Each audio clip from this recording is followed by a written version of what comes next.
This is Hammond. And Jessica. And you're listening to the Friendly Atheist Podcast. If you like what you're listening to, please go to patreon.com/friendlyatheistpodcast or give us all the stars on iTunes.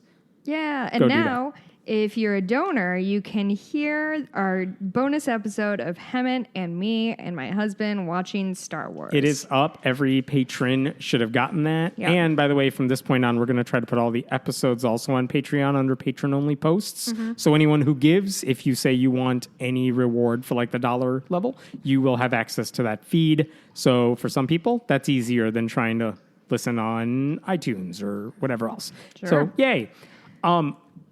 Hello. Hi. How's it going, buddy? It's going all right. How are you? Oh, my God. This weather is destroying my soul. It's been garbage weather all week in Chicagoland. But, oh, hey, guess what? My softball team won our first game.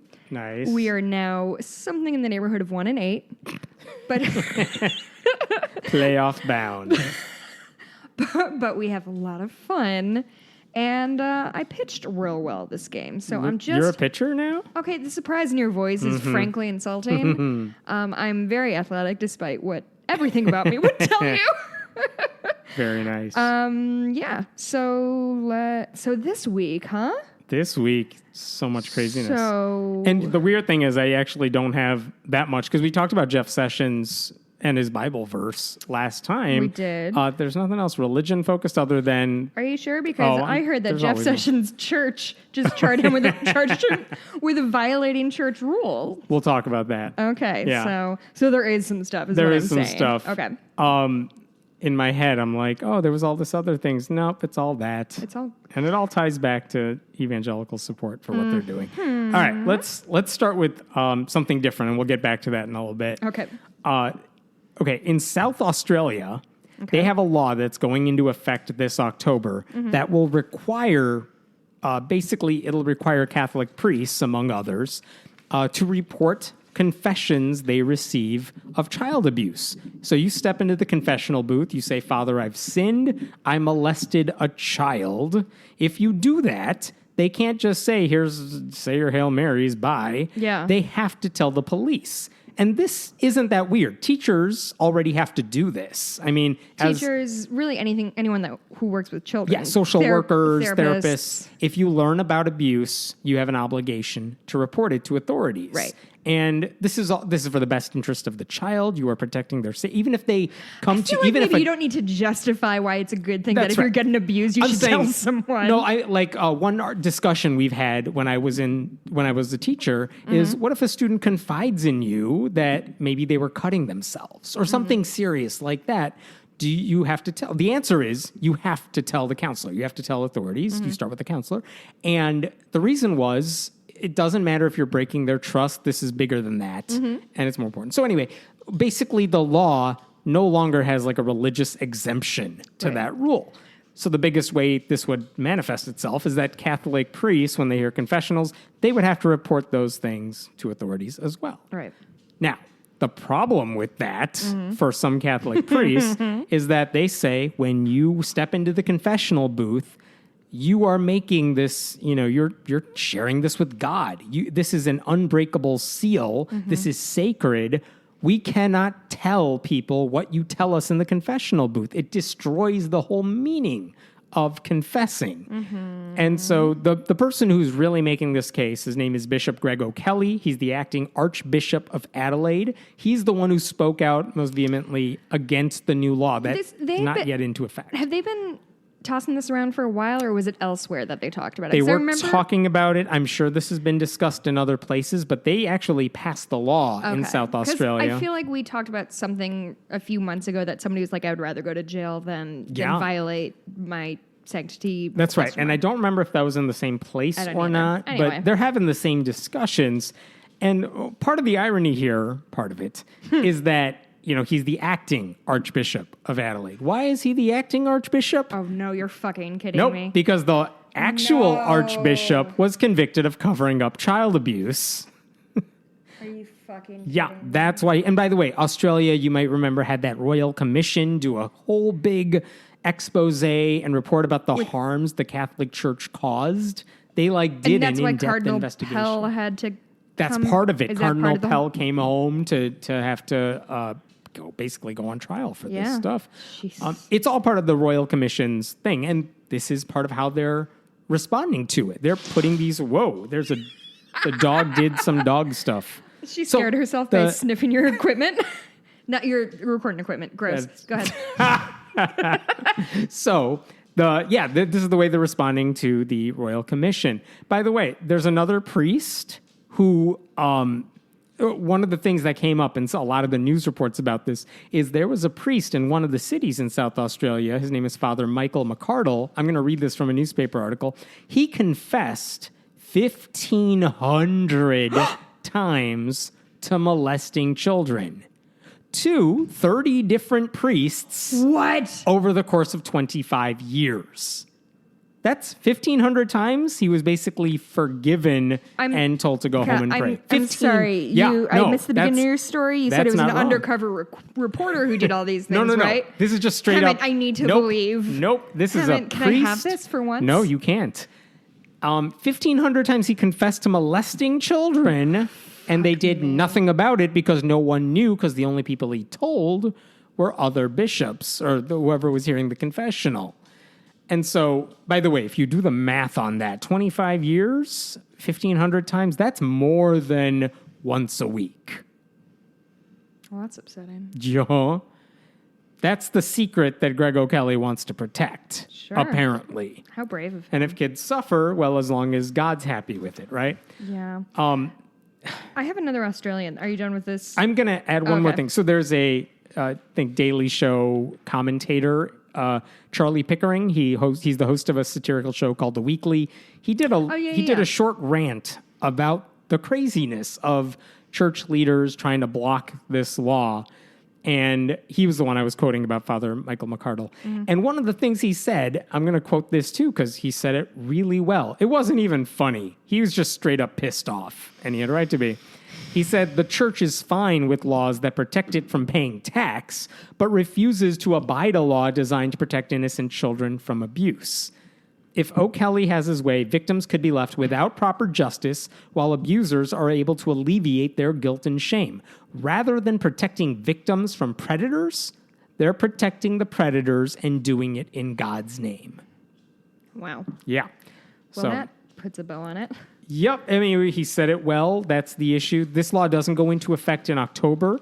The Catholic Church is trying to raise a fuss about this. Mm-hmm. I would like to think they have as much influence nowadays as they do in Ireland, which is that no one cares. You guys have pretty much lost your moral authority on everything here. So they're gonna go through with this law, and it'll still apply to Catholic priests. And they might say, I'm not going to report it, but if we find out they did not, they'll hopefully get justice. So. Wow. Isn't it crazy that this is still a fight that we're fighting?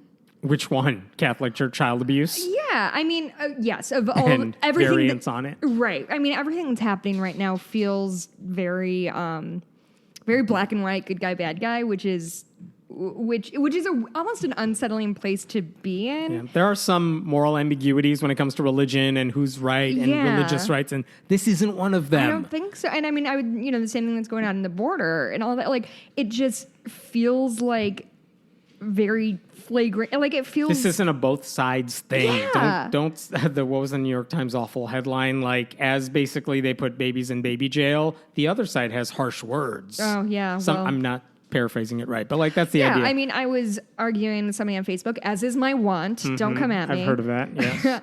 And I was talking to this like a friend of a friend of a friend. You know, my favorite people to argue with, people I'll never have to encounter in real life. But somebody was just like, we were just talking about garbage, and he was saying all sorts of horrible things about it's not that bad, and they broke the law and blah blah blah. And then he kept saying, like, well, Jessica, because you resorted to swearing, I can't talk to you. And I'm like, I'm sorry. Is me swearing as bad as children in cages? Because I'm not sure, but I think now. But I've got another Australia thing that's lighter. Lighter than systemic child abuse. Can you believe it? I found shocked. something. Okay, so I love a conspiracy theory. That's the thing about me. I don't believe any of them, but God, I just love digging into them. Mm-hmm. The thing I'm obsessed with is the flat Earth conspiracy theory. I find it really entertaining.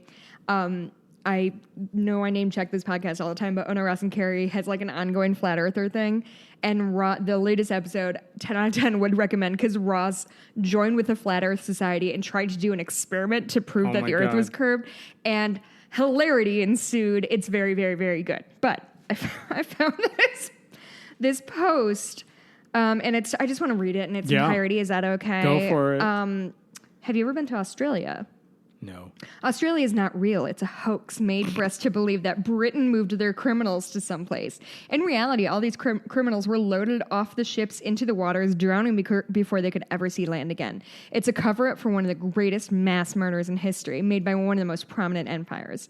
Australia does not exist. All things you call, quote, proof are actually fabricated lies and documents made by the leading governments of the world. Your Australian friends, I do have Australian friends, they're all actors and computer-generated personas, part of the plot to trick the world. Where is this from? Flat Earth Believers. I mean, I'm sorry, the article. This is an article posted about the whole Australia conspiracy. This is an example of a post from Flat Earth Believers.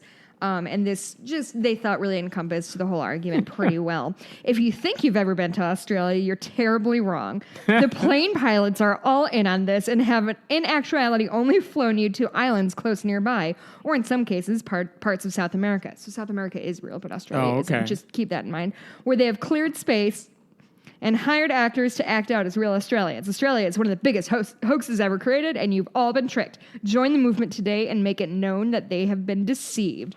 So... Do they know they're trolling themselves when they make this stuff up? It makes me, like...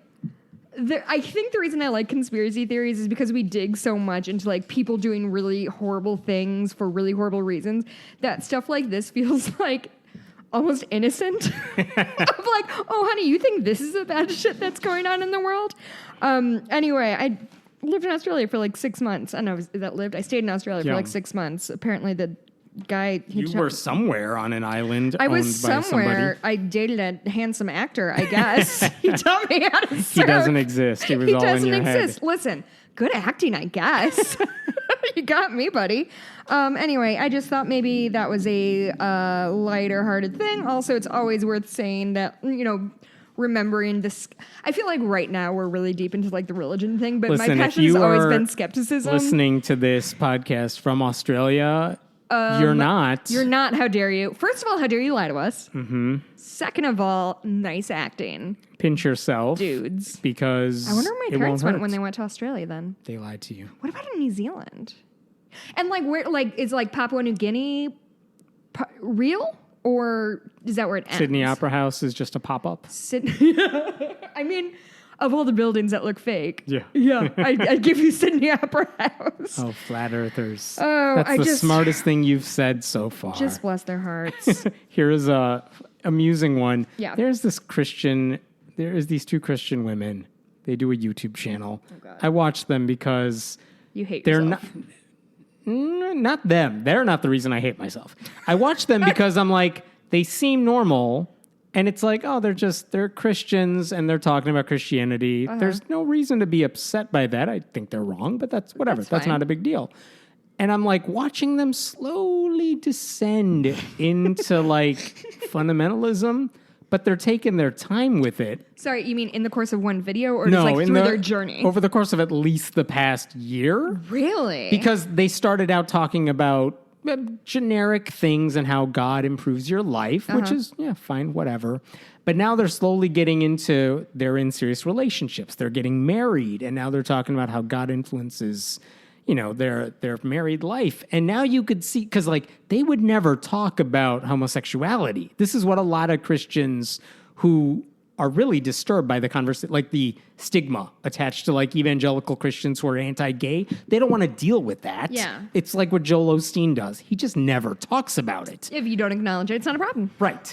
And so anytime all the reporters ask him, like, what do you think about this? He's like, I just want everyone to live their best life, whatever. But it's like, but you got That's what Oprah wants. That's not what you want, which Joel is why Osteen. he's done plenty of stuff with Oprah. Yeah. But it's like, you can't avoid it. At some point, you got to take a position on this because you're telling us to be part of a religion that has a very clear opinion depending on who's interpreting the material. Right. So anyway, I'm watching these videos And they get, it's called Girl Defined. It's these two sisters, part of many sisters, but it's blonde? these two. They are blonde, I think. But anyway. Sorry, do you have white people face blindness again? I do. They posted a thing. This wasn't a video. This was an article they posted on their website. And I guess they had gotten a lot of requests because they alluded to it in their videos. And finally, people were like, post it. So they posted. It's 136 questions you should ask your spouse before you're going to get married. Okay. Or your fiance before you're going to get married. And so I look at this list. Some of them are just, they're Christian. Like, what do you understand to be the role of baptism? What's your view on the Sabbath? And what's the role, what's your relationship with the church? You know what I mean? Yeah. What's your view on the celebration of Christmas and Easter? Your opinion of personal witnessing? I mean, it's standard Christian stuff. That doesn't bother me. It's just like, all right, whatever. I expect if you're serious about your faith, those are good questions to know your partner's answer to. I feel like I know whether or not somebody celebrates Christmas pretty early on in a relationship. Or like, do you just go to church or do you do anything with it? That's fine. Okay. You can ask that. Okay. Then they get into a section going from your spiritual life. They get into a section on your relationships. Describe your relationship with your father and your mother and other people. Fine. No. I do want to know, hey, partner, what do you have a good relationship? Is that what you call your wife? Yes. Hey, partner. Yes. Other stuff that they said in that list, they're not a big deal. These are fine questions. Okay. They also get into, do you smoke? What are your views on smoke? Okay, fine. Do you have any physical, mental disabilities, diseases, allergies? All right, I don't care. Okay. All right, now we get into the good stuff. All right, so Jess, you're my wife now, future wife, so I'm going to ask you the questions. Describe your standards of dress for women. Not you. What should women wear in general? I'm wearing sweatpants and a see-through shirt right now. You hell-bound skank. Sorry. Do you watch television, R-rated movies? Wait, it gets better. Question, PG-rated movies? No. G only for this girl. Dude. Okay.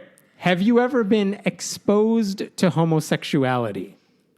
I made out with a gay guy in college once. Does that count? Does that make you... I don't think it does. Can I catch the gay? Well, you were exposed to it. Yeah. So I guess the gay gene has an LOL caught on once. to you. Come on. Here's what I don't get. Have you ever been exposed to it? So can you have a gay friend? Is that what they're No. getting at here? What does that mean? You're exposed to it. They make it sound like Ebola. I wonder if that is their way of saying, have you ever had like a same-sex experience? Relationship or experience. Yeah, I think that's right? what, but that's then what ask, they're tap but dancing then ask on, right? that. Yeah. What is this exposed to it is weird. That's weird. Okay, what is your view on, this is back to the relationships. What's your view on the role of a wife? What are your views on women working outside the home? Look, these are good questions that you should know the answers to, but the fact that I know what they want the answers to be is the problem. What is your view on women working out the home? I mean, there are some fundamentalist Christians who would say, I don't want a woman working there. Yes, that's disturbing. But whatever, I get why you want that answered, because if the woman says she wants to be a stay-at-home mom and the guy says, I'm fine with her working, or more likely the other way around. But like, what's girlfriend doing before she's married? That too. How do you not know the answer to some of these questions? Yeah. Wait, it gets better. What are your views on public swimming? Sorry. There's no explanation for these questions, so we're left to decipher for ourselves. What are you getting at? What does that mean? Are you upset because someone might be wearing a bathing suit, or you might see others in a bathing? Is that what they're getting at? I have really bad news. Last weekend, I swam in a pool with 2 lesbians. Shameless hussy. You checked off 2 of the boxes now. I'm never going to get married. And swimming. Man. Oh, what else? Yeah. Oh, man. Wow. Some of these questions. And wait, they just like rattled through the questions? They just rattled through the questions. They didn't give like, if you hear this answer, it's bad. No, they didn't do that. So again, when it comes to the swimming stuff. Public what swimming. Are you getting? Other things they ask, what are appropriate ways to discipline your children? I'm going to quote this. How many strikes before their ... whatever, question mark. Dead? I don't know. What are they getting so at? inappropriate. What are they getting at? How many strikes All right. before they're... Then, the last section of the checklist. I don't want to. Past sins and Oh, confessions. fuck. Okay, I'm going to write mine down. Number 1. Are you a virgin? Question mark. Whoops. If not, comma, please explain. Like the answer should be, no, I'm not. I dated somebody. That should be like, No, it's not. Please explain. Well, I've had sex. yeah, So... we're done with this. Is that enough? Or I'm not because I'm So not. no. Like, whatever. Okay, number 2. The expectation being you should be a virgin, which, Sure. again, conservative Christians, I know that's what they want the answer to be, but this idea that, because this is what they used to slut shame women. Are you a virgin? If you're not, tell me why you're not. Yeah. And by the way, the idea here is that if you had sex with somebody who you're not about to marry, not only did you ruin your wedding and your marriage by like having sex with somebody else, you ruined that other person's life because you ruined that person for somebody else. See, okay, here's where I'm going to take issue. Nobody gives a shit if dudes are virgins or not. This is such Yes, a even in women conservative- slut-shaming thing. Yeah. I mean, I'm sure at some point they're like, oh, you robbed another woman of whatever. That's like, that is too little too late. You know that's not what they care about. Another question in that Yeah. same section. Were you or are you involved, vague word, were you involved with any of the following? Oh, okay. 1, Yeah. constant thoughts about sex. Hey, guy who used to be 14 years old, let me ask you a question.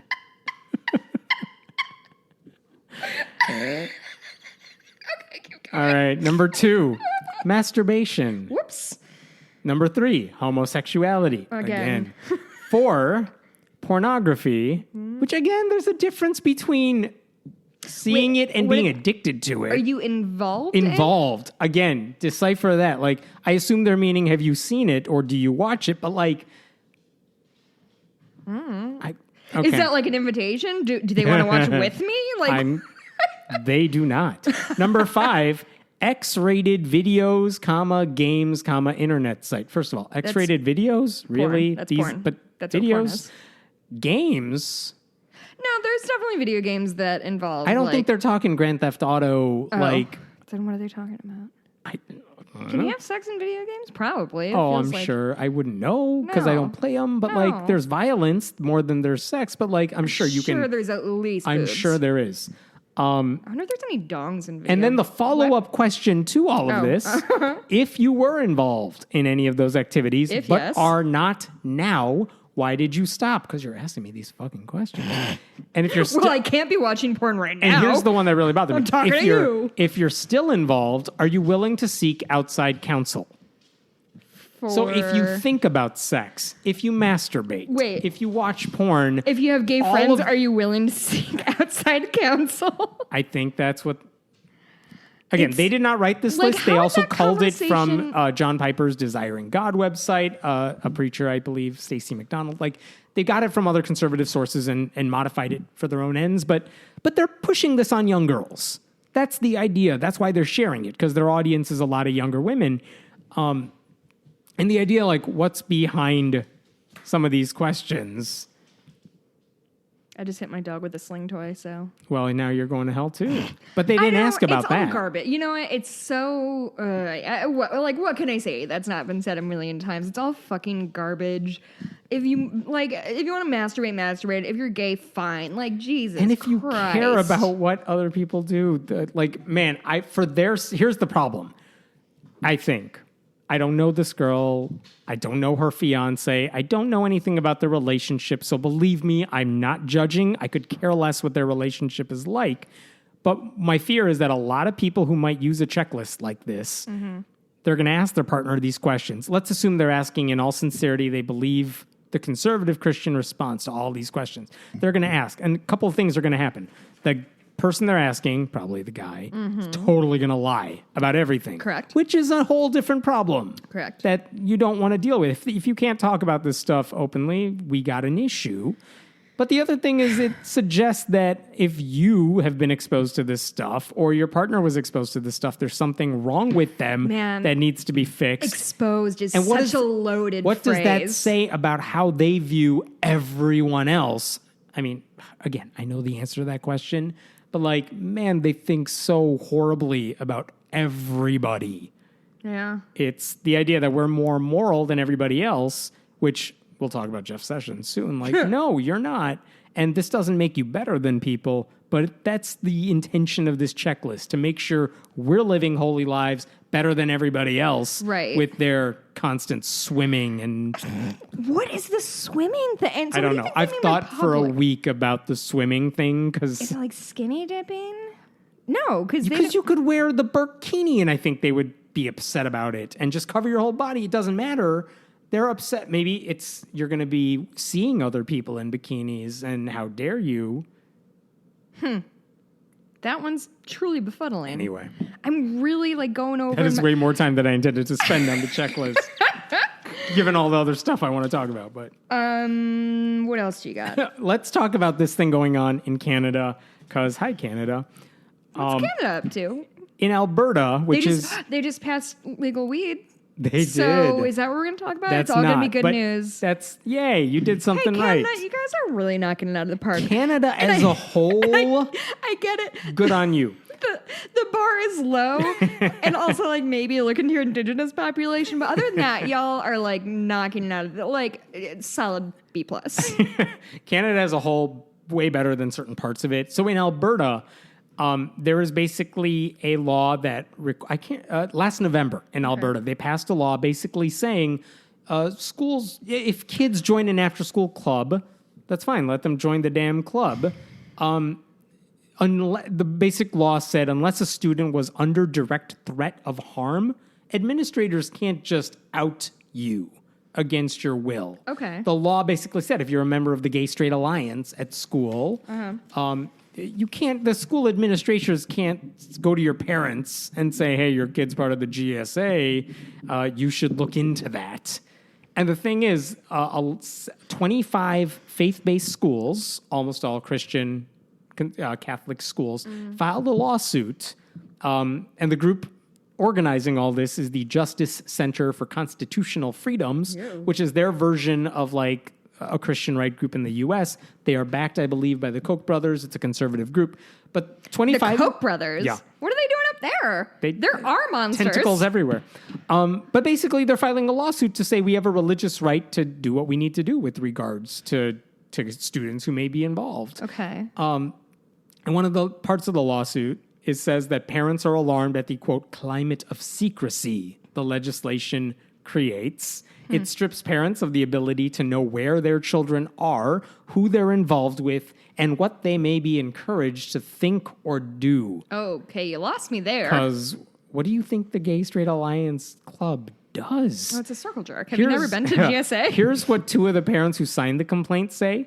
They say their autistic teenage daughter joined a GSA, and she was convinced to dress and act like a boy at school. The horror.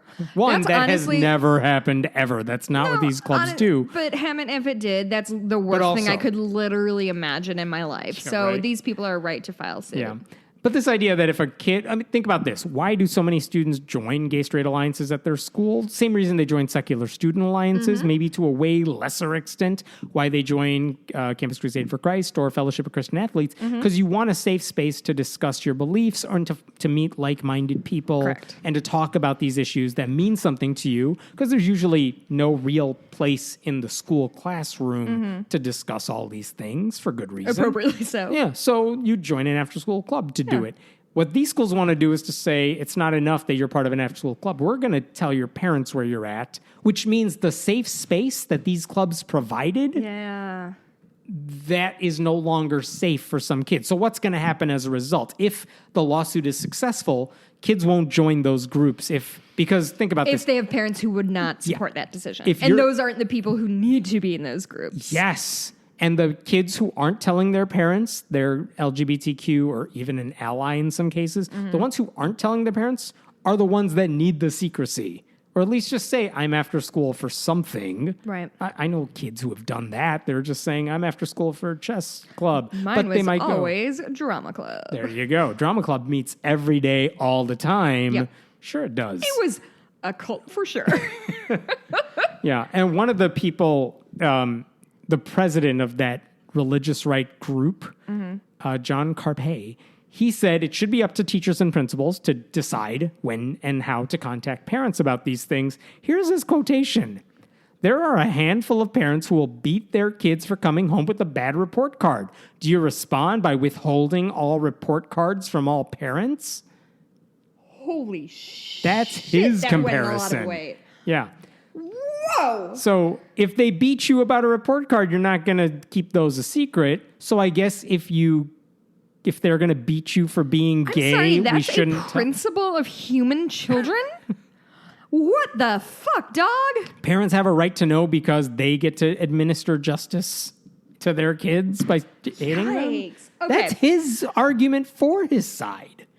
So, see, I feel bad saying this now that garbage just got aired, but I'm trying to be like intellectually honest about this. That like I see if your kid is a minor, I guess I could see like like your parent should. If you're a parent, you should have the right to know where your kid is, right? Yes, and it's so at school. That's the answer to that dilemma, I think. Okay. You need to know who's looking after your kid. And if it's an after-school club, they need to know your kids at school. But for the school to say, well, specifically, here's what he's discussing.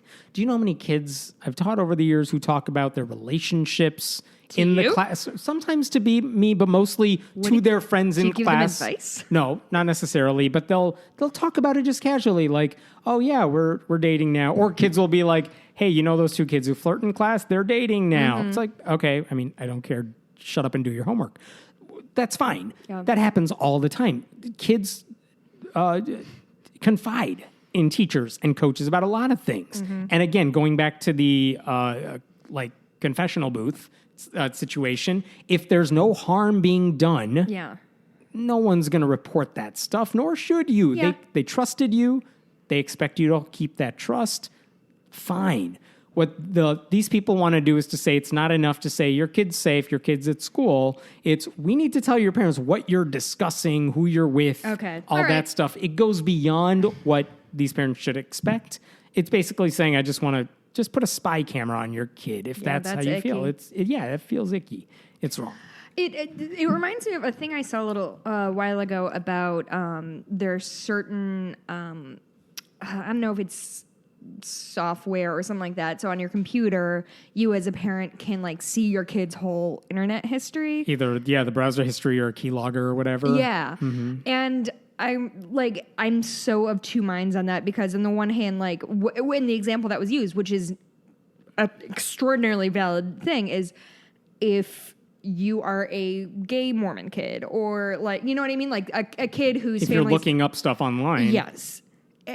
It could not necessarily Mormons, but like anybody conservative, anybody kind of unrelenting like that, it could potentially be a dangerous thing and you don't have that. But on the other hand, like, but also what if a kid is talking to like a fucking creep? Like what if Slender Man is happening under them? Like different issue. They're in harm's way. Then people need to step in to save them. But different.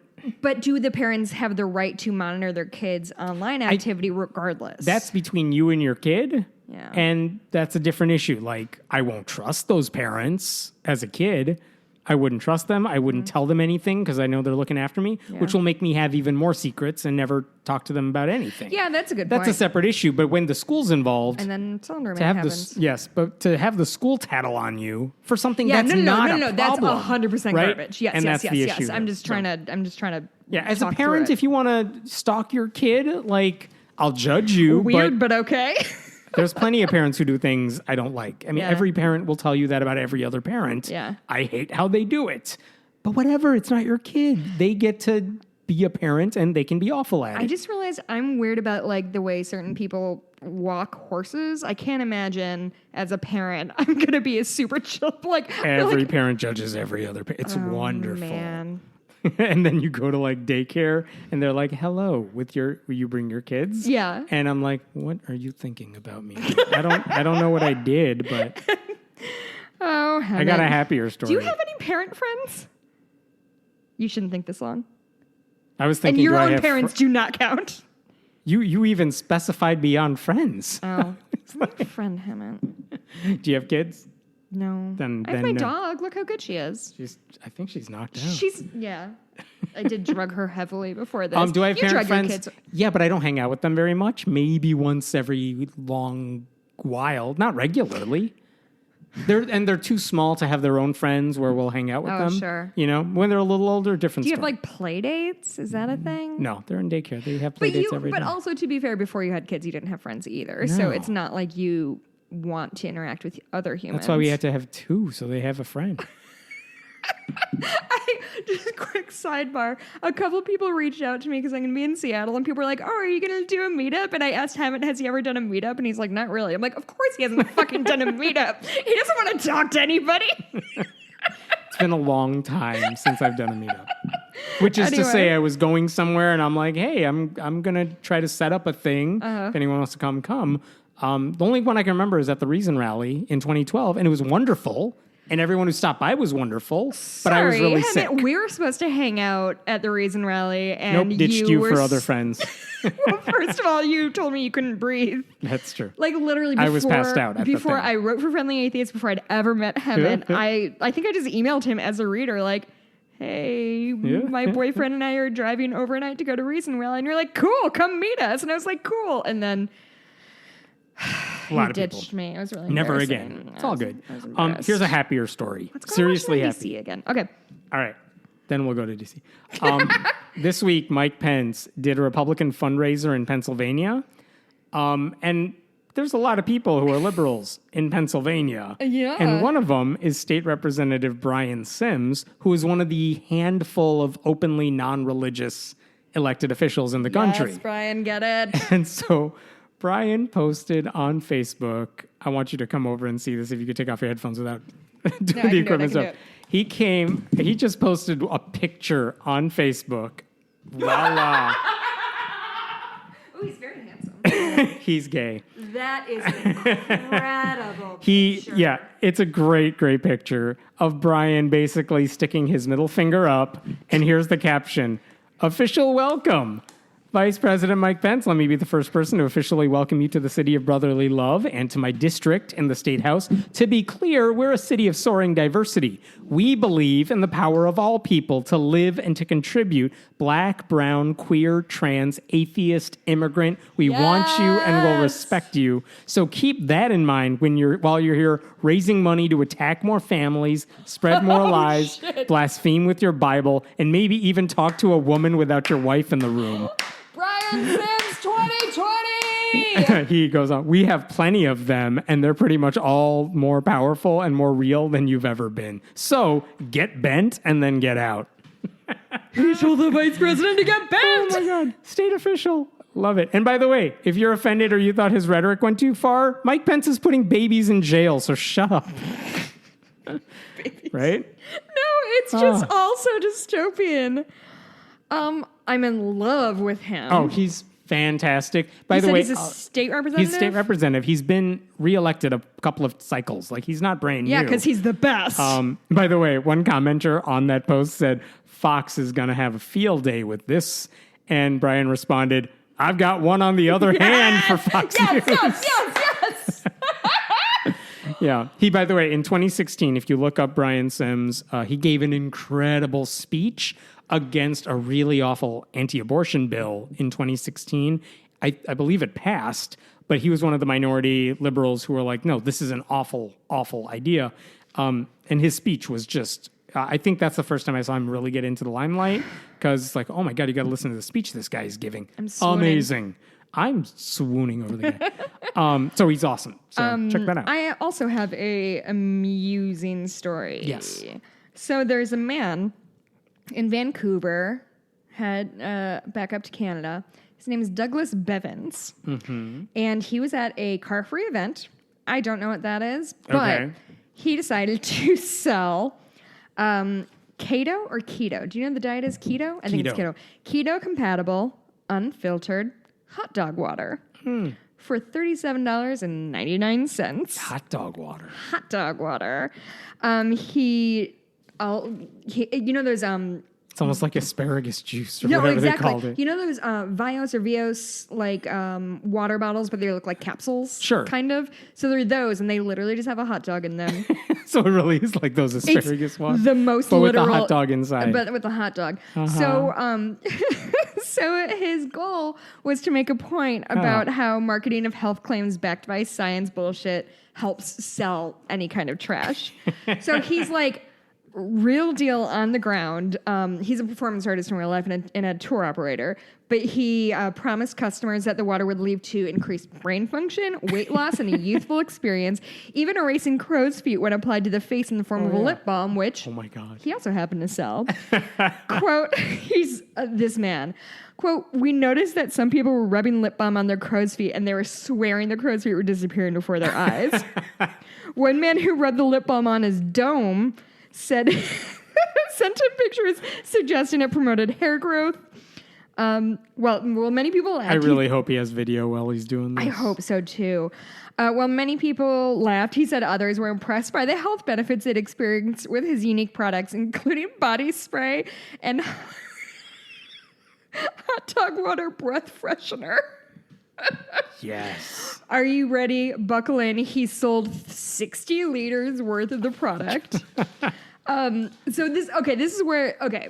This really is one of my favorite things that have happened because I love people getting called out on their like pseudoscience bullshit. Yes. And this is such a magical way to do it.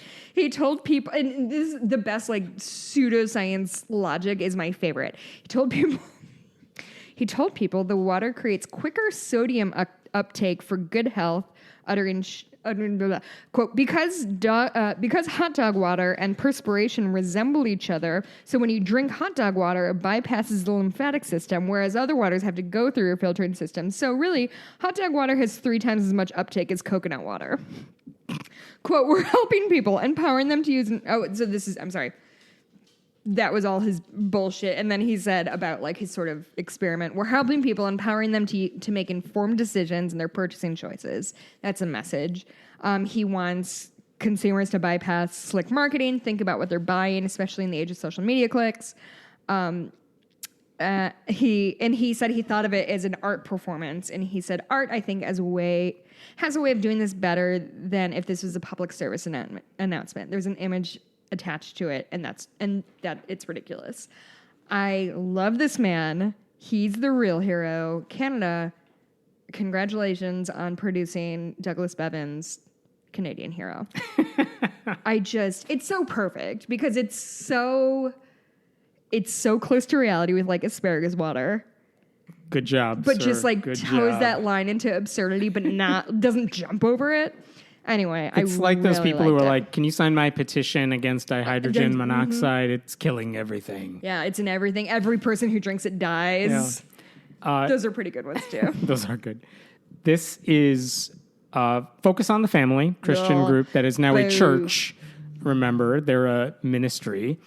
The chief minister of the group now, Jim Daly, wrote an article responding to the immigration crisis. And basically...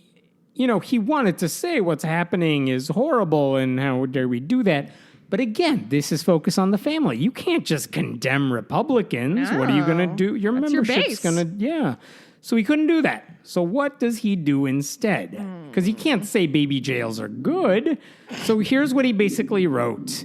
He did criticize what was going on with families being torn apart, separated. We don't know where the hell they are. But he also condemned Planned Parenthood. Oh, sure. Right? Planned Parenthood, he said, he's so brave going after the real villain. Permanently separates children from their parents each and every day. In fact, the most dangerous place for a child to be is in the womb of a woman inside a Planned Parenthood clinic, which is weird because I didn't know children were in wombs. That's not how biology works. He also added, it would be a good thing if the same degree of energy we see exhibited for the border crisis was applied to the domestic crisis surrounding the American family. What's the domestic crisis? That women have rights. So, oh, sorry about that, dog. yeah. And then he went on, this is another thing he said, a Republican solution isn't the ultimate answer, but nor is a Democrat one the cure for what ails. He's both sidesing this thing. He wanted government officials to work together toward a humane and God-honoring solution. How do you humanely not put babies in, or keep babies in jail? What's the compromise on that? Well, they're jails, but they're nice jails. Yeah, apparently. They're like Swedish jails, probably. Like, their group name is Focus on the Family, and they can't even bring themselves to talk about let's keep the family unit together.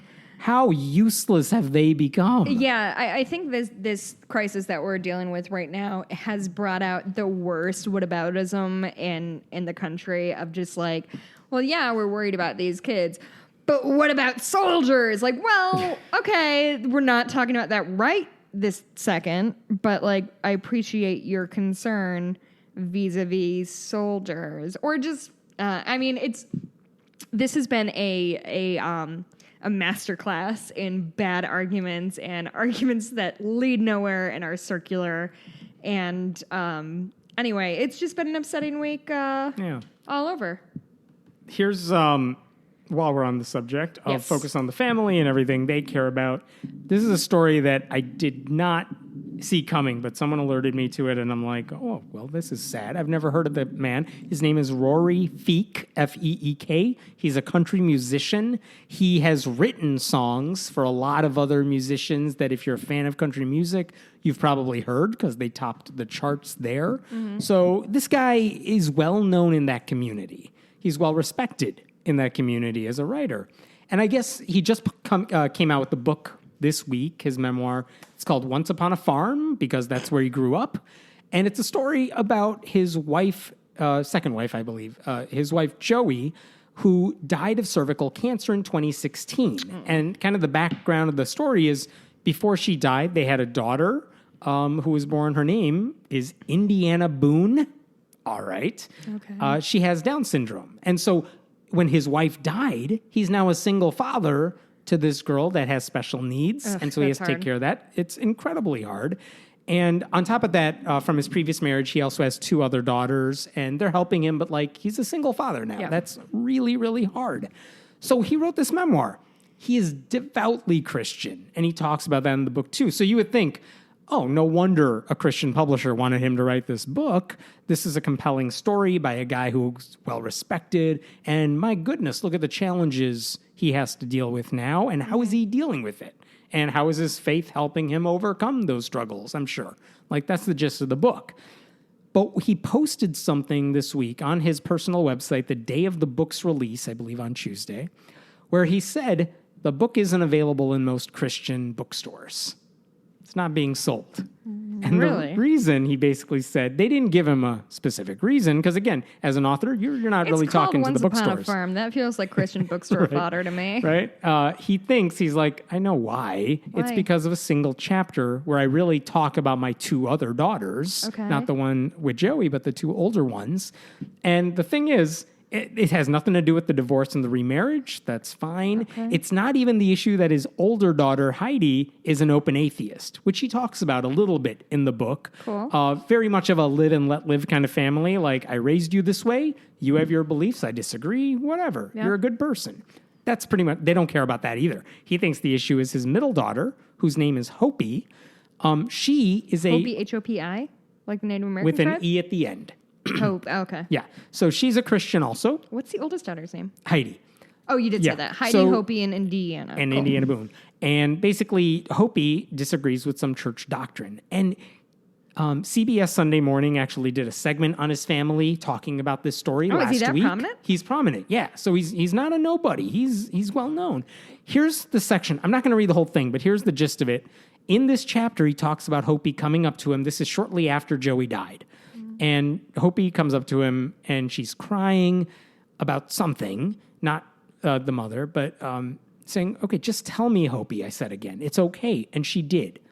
She told me that her friend Wendy is more than just her friend.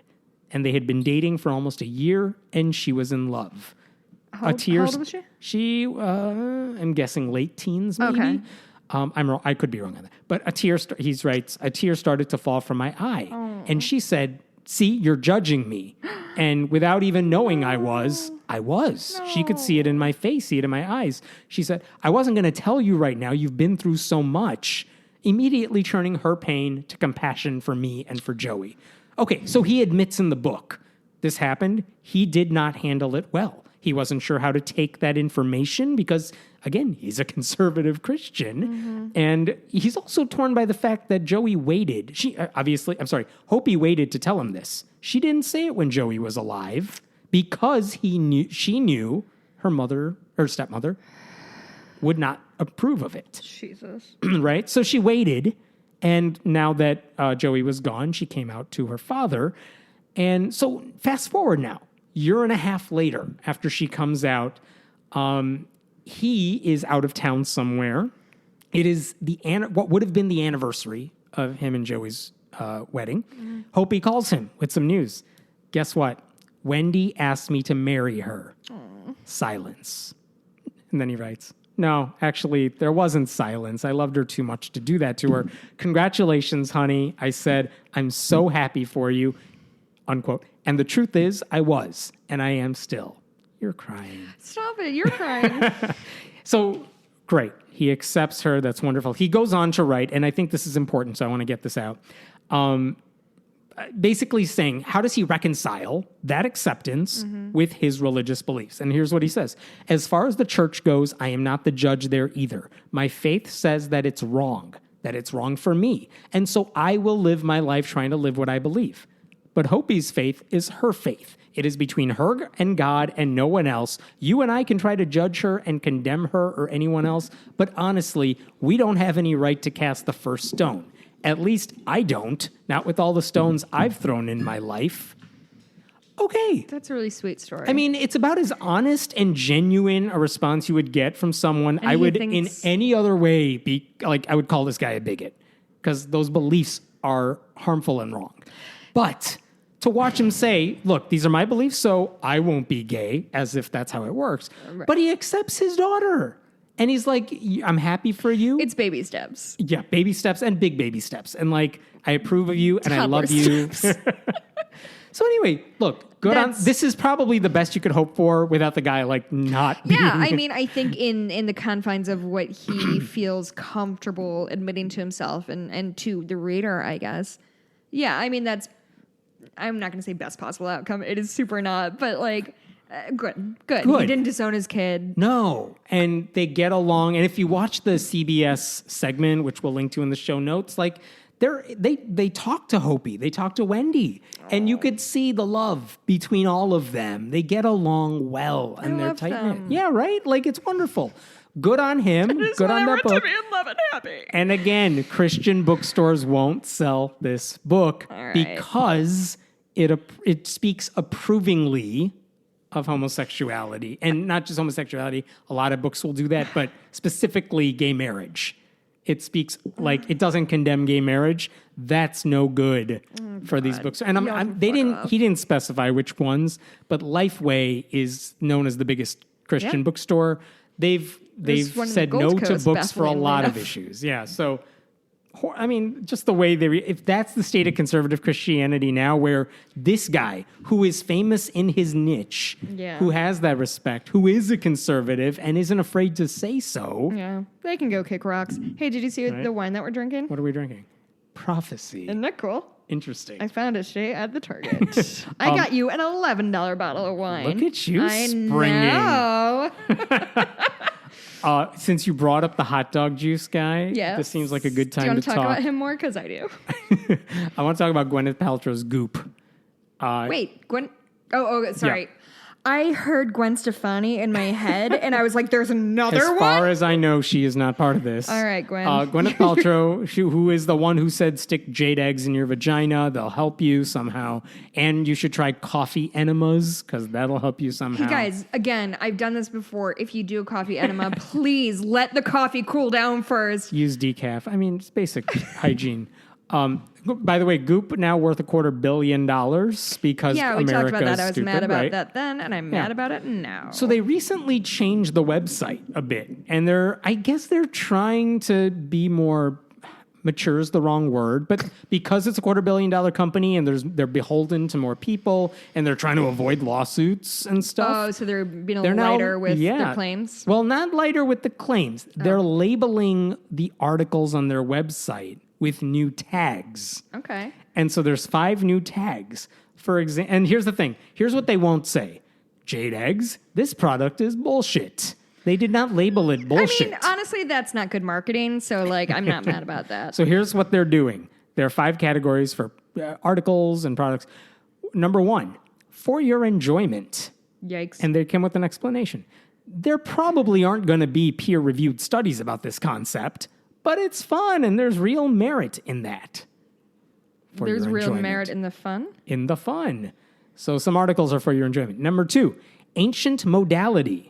This practice is nearly as old as time. Many find value in it, even if modern-day research hasn't caught up yet. It's, in parentheses, it's possible the practice will never attract its attention. Yeah, no shit, dog. So that's ancient modality. Number 3, speculative but promising. There's momentum behind this concept, though it needs more research to elucidate exactly what's at work. Number 4, supported by science. There is sound science for the value of this concept and the promise of more evidence to come soon. That may prove its impact. Which, by the way, that's not how science works. You don't say, hey, there's a paper here. There's more to come. No. When that paper gets written, we'll talk. Mm-hmm. There's not more to come until it's there. Science does not promise a specific answer. Okay, number 5, rigorously tested. The validity of this concept is pretty much undisputed within the world of MDs, DOs, NDs, and PhDs. So doctors who couldn't get into med school, bullshit doctors, and research people. So basically, here are the categories. Useless without even pretending to be science, useless masquerading as science, useless, but one person wrote a paper about it somewhere that we can link to, and theoretically not useless. But here's the problem with all this. Like, the rigorously tested, let's assume for a second, give them the benefit of the doubt. That's scientific. It has backing. Everything else is pseudoscience. Like, even if one paper was written about it, science has to be repeatable and testable. Like, one paper does not do it justice necessarily. And some of the stuff, like some of the for your enjoyment articles include a piece about like a medical medium discussing the origins of thyroid cancer. That, I don't care what she says, that's not for my enjoyment, because some people are going to read that and say, well, I guess this person knows something about thyroid cancer. Hammett, when's your birthday? February 25. Okay. Why do you have to think about things for so long? Like, I feel like I can ask you how now many I got to kids remember babies' birthdays too, and now my head's all fogged up. So, I know what I'm going to get you. If it's goop shit. No. It is. It's from Paper Crane Apothecary, which is a strong start. It's called Chill Child Kid Calming Mist. We talk about. Okay. Oh, it's on your list? It's so it's not going to be a surprise when I buy it for you? It's Kid Calming Mist. $27. Yeah, it's a rosewater and Reiki crystal infused aromatherapy mist. Yeah. By the way, that one doesn't have any label. Oh, really? Yeah.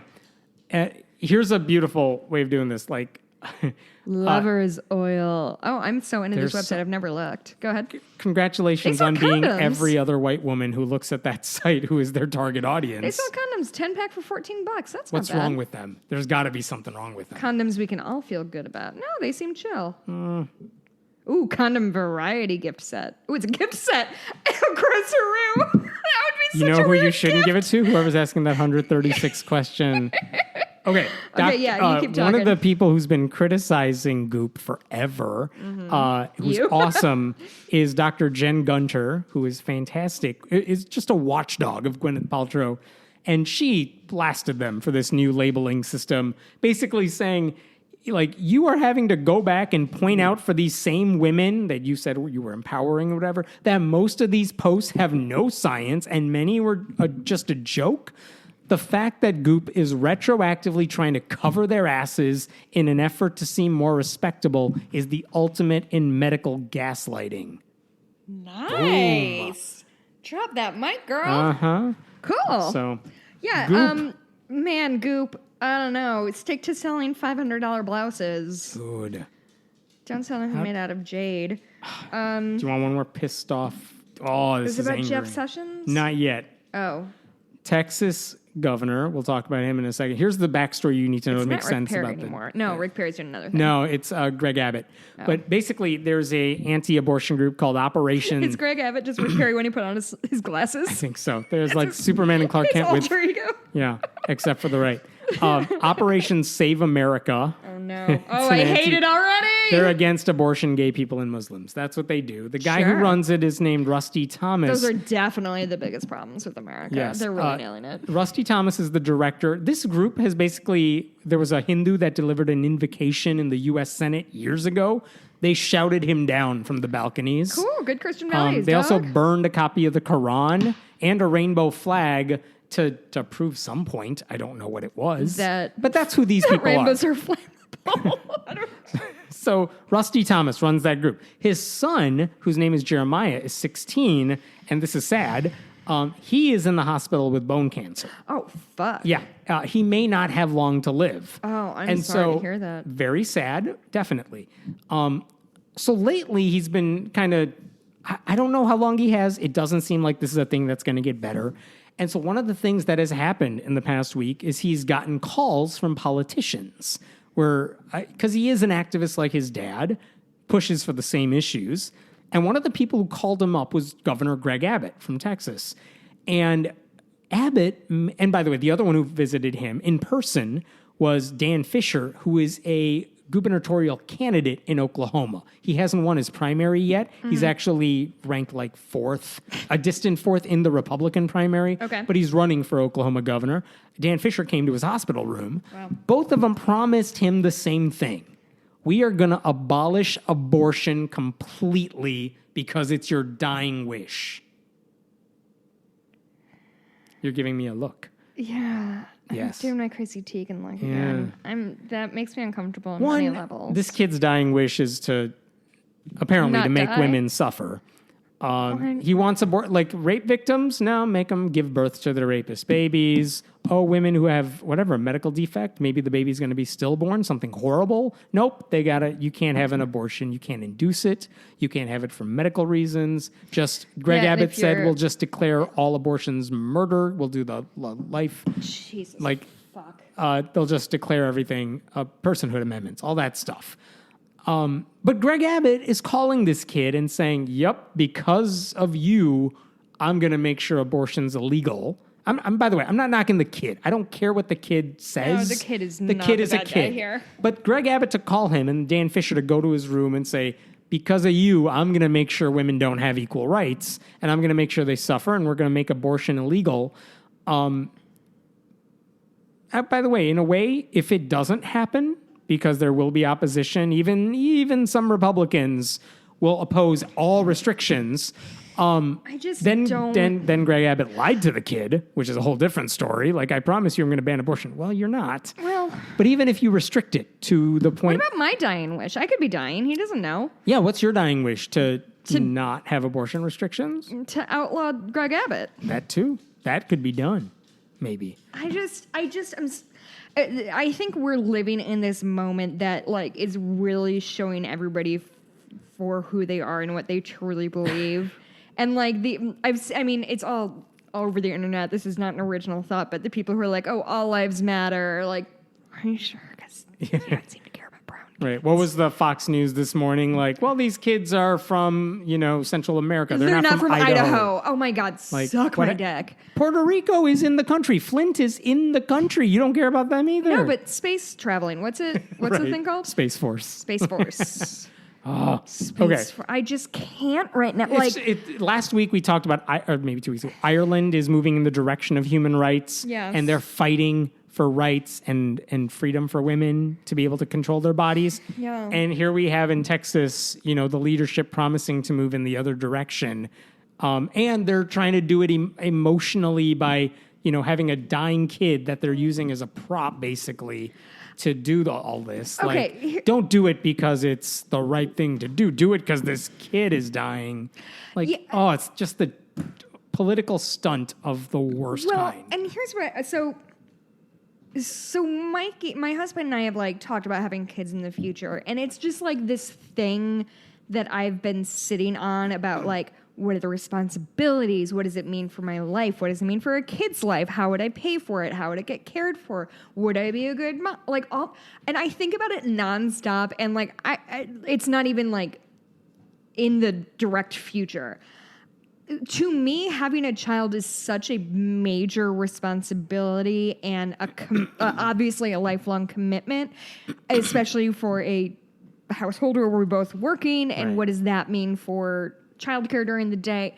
So I guess I'm just confused about why people think that anybody who doesn't very much want to have a kid would make even a remotely good parent. And that's not to say that people who had accidental pregnancies or whatever, or are irresponsible, that's not to say that's not true. But to me, it is such an awesome responsibility to even consider that for you to point at a 16-year-old girl and be like, well, fucking deal with it, gal. And and not only that, just the physical, the 9 months of going through a pregnancy, which is extraordinarily difficult. And I have friends who recently had kids, and they're like, yeah, that fucking sucked. I hated every moment of that. And that's not true for everybody, but it's just... I understand. It's just not something to be taken lightly. So to pretend that a pregnancy is something that you should just deal with for a little bit and then deal with this kid, it's astounding and so heartless to both the potential parents and the potential kids. I mean, we see study after study, after in the wake of Roe v. Wade, all of a sudden crime went down when 18 years after Roe v. Wade, crime went down and all this shit. It was because people could not have kids that they didn't want and couldn't care for. Maybe we as a society should only bring in new humans who are wanted. Or work to make sure they have healthcare and childcare and early childhood education and birth control access and all of that, which they do not focus on. Yeah, it's obviously a thing I think Let's talk about this, and for good reason, because for some reason this is still something women and everyone. My pen is running out of ink. I got It's this pen good. at my first day of work at the Chicago Tribune in 2012. I wish it said trunk. That would have been hilarious. That's the other one, isn't it? I don't remember. It's fine. Name's gone now. Let's talk about Jeff Sessions and I forgot about trunk. Let's talk about Jeff Sessions. Who's in the marketing department of the Chicago Tribune that their trunk was a good marketing step? Go ahead, Emmett. Talk about your other thing. No, I don't even have this in front of me, but because it did happen earlier in the week, Jeff Sessions, who quoted Romans 13 and said we have to obey the government, so everything we're doing is Jeff fine. Sessions, the worst Keebler elf. Yeah. Not only did a lot of religious people speak out against what he said, his own United Methodist Church, 600 different people, leaders within the church, basically signed on to an open letter saying, you're not, even if we can't convict you of anything or whatever, even if you're not breaking a law per se. They want to be on record. We want to be on record saying you're breaking the church's law. I forgot which one. It's not in front of me. But they want to condemn him from the church. They want the church to rebuke him. Yeah. And what a sight it would be if he tried to get communion or something at church and they said no, kind of like the Catholic the Catholic Church does with politicians who are Catholic, but they're also supportive of abortion rights. Wait, they won't what do they give do? him, They won't give it to him. Will they stiff him in front of everybody? And Really? it's always like a political statement by the church. It always gets online. And Yeah, I did a tiny bit of research. The Sessions belongs to the United Methodist Church, which one day I'm going to get myself a chart of all the different flavors of Christianity so I can keep them straight. So the United Methodist Church has a book of discipline. So 640 Methodists signed on to charge him So these include reconciling process that would help his long-term members step back from harmful actions and work to repair the damage he is currently causing to immigrants, particularly families and children. While other individuals and areas of the federal government are implicated in each of these examples, Mr. Sessions, as a long-term United Methodist and in a tremendously powerful public position, is particularly accountable to us, his church. It was spearheaded by a Reverend David Wright, who's a chaplain at the University of Puget Sound in Tacoma, Washington. Quote, the goal is to helpfully get Attorney General Sessions to talk to his pastors and church leaders, bring his position in line with the church's doctrines and social principles, and end the damage he's causing. He says that Wright says he doesn't want Sessions to be removed from the church. That would be a tragedy. We are a big tent denomination. So, okay, again, classic Jess of two minds on this thing. One is, I'm in love with this whole situation of Jeff Sessions. Like, the calls come from inside the house, buddy. Like, but I don't know. Do we feel okay having somebody's church be able to, like, tap into the Attorney General's conscience in that way? Yes. I am totally fine with them saying, you're a member of our church. You pronounce yourself, you say it, that you're a member of our church. Well, as leaders of the church that you belong to, you're doing church wrong. You're doing your religion wrong. They can denounce you for that. Yeah. And separately say, ethically, this is the wrong position. A lot of churches have done that. Mm-hmm. A lot of religious groups and atheist groups have done the same thing. We can all denounce the humanity, the lack of what they're doing. But them specifically, call him out. You're doing the religion wrong. Selfishly, stop making us look bad. Right. But two, like, what the hell did we teach you? Not this. But I guess the flip side of that is, say a Catholic politician came out in favor of gay marriage or whatever, and this exact same thing happened, like, we would be having the same conversation but with different tones. No, but the issue, I think, would be, and again, they do it with abortion, where they may not write the open letter, but they will basically say, you don't deserve communion, you're not following Catholic doctrine. Interesting. And it's like, yeah, fine. I mean, who cares what the hell they think? I'm still in favor of the politician. They can do whatever they want. This is more Schadenfreude than anything else. And every time I see those clips of the bishops or priests not giving communion, it's like, I can use that to say, this is why you shouldn't go to Catholic church. Yeah. Like, this guy supports women's rights. The priest doesn't. Which side do you want to be on? Right. I mean, so I don't care what they do. It's fine. Yeah. It's fine. I had one last one. Okay. Tell me if there's anything else. Oh, I was just wondering if you wanted to talk about Melania's jacket. What a stupid jacket. Where are you? Oh. Okay, here's the thing. Okay. Just really quick. Here's the baffling thing. This was not done by accident. This is a $40 coat that's sold at Akira, I think, which is a place I've shopped at. And I guarantee you it is in the Venn diagram of places that I shop at, and Melania Trump, it's a dot, and it's Akira when I was 24. Uh-huh. So it's not by accident, I guess, is my point. And I've heard these high level spy versus spy theories of they had her trot out in that jacket to pull focus, pull a it's news a distraction cycle from baby jails. But okay, two things. One, you could do something more subtle than that. Two, how? What did it say? You do not care? I don't care. I don't really care. I don't really care, do you? Or something. I don't even know what that's supposed to be in general. No, I mean, literally, there's nothing about it that's good except for, I would wear that jacket if it didn't have the red one. I kind of like it. I had the privilege not to care about any of this stuff too, but as a human, I don't. But just the optics are so bad that it can't be a mistake. I think you're right. They did it to distract because they knew everyone would talk about it. But also, here's the takeaway from this. What she did was stupid. I think it's also stupid that she said, good luck to the refugees. What was she doing, Heaven? But here's the thing. Here's what you take away from this. Don't treat her with kid gloves. Yeah. She is complicit, She's just as complicit. much as Ivanka is complicit. You're right. And Mike Pence is complicit. Never. Here's one thing I've tried to do every time I'm writing about any of these issues. Never just say, this is a Trump problem.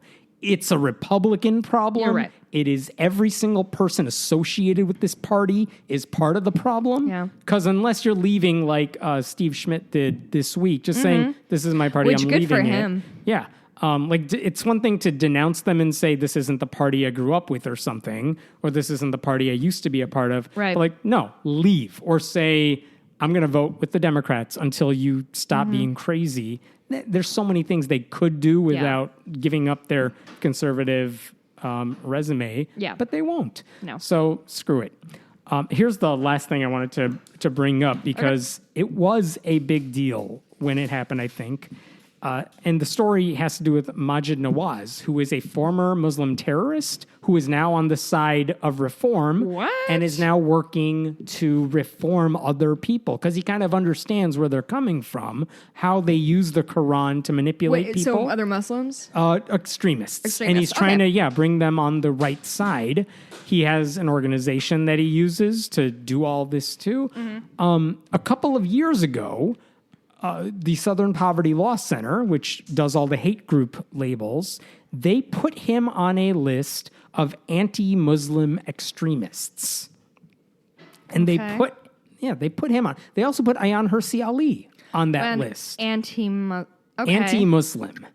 Yeah. Oh, that doesn't. And it's weird because, sit like, well. Nawaz, who still, by the way, at least on paper, calls himself a Muslim, just a very reformed one, and Ayaan Hirsi Ali, who is an atheist, but, like, when she's speaking about Islam, she's talking about the form she grew up with. Right. She's talking about getting, genital mutilation. She's talking about her latest book, I believe, has that whole section about here's what we can do to help change, like, conservative Islam and make it more moderate. She's not saying moderate Muslims are the problem. None of these people are saying Malala is a problem. You know what I mean? But again, they're on this list along with genuine bigots.